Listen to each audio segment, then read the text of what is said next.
When you first use your pump, you'll want to inspect the unit to see that no parts were broken in shipment or are missing.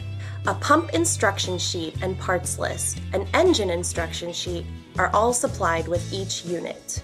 Fill the crankcase with high-grade oil as specified on the engine nameplate or the instruction book, and fill the fuel tank with fresh gasoline.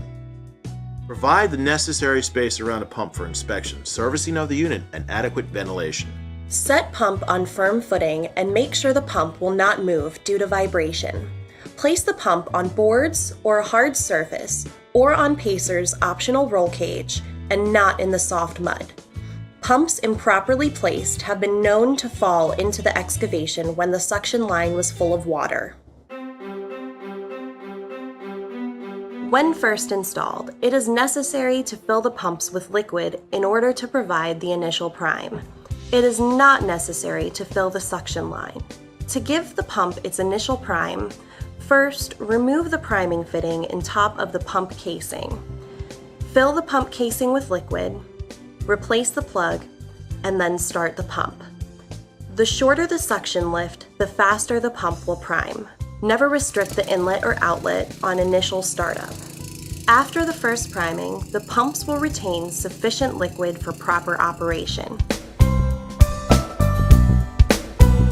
Make sure that the hose used on the suction does not have a collapsed liner or any breaks, cuts, or pinholes in it. An air leak will prevent priming and will reduce the capacity of the pump.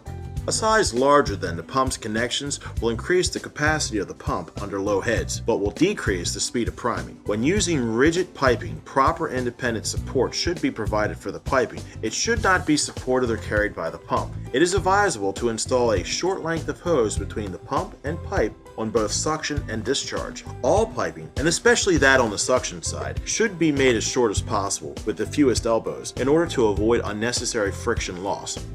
The hose on the discharge side may be of the collapsible type or the rigid type. Again, make sure that hose and fittings are in good condition.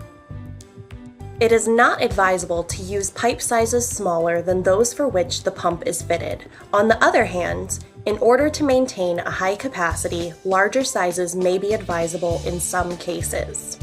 A proper strainer must always be installed on the suction line. Otherwise, the pump may be damaged and become clogged and its capacity reduced if not stopped. The strainer should have a net area of at least 4 times that of the suction pipe and should be inspected and, if necessary, cleaned at more or less frequent intervals. Self-priming centrifugal pumps may be located as high as 25 feet to the suction inlet of the pump above the source of liquid. It is, however, good practice to keep the suction lift to a minimum. 15 feet is ideal. It is best if the suction pipe has a gradual rise towards the pump. While this is essential with a regular centrifugal pump, it is also best practice with a self-priming pump.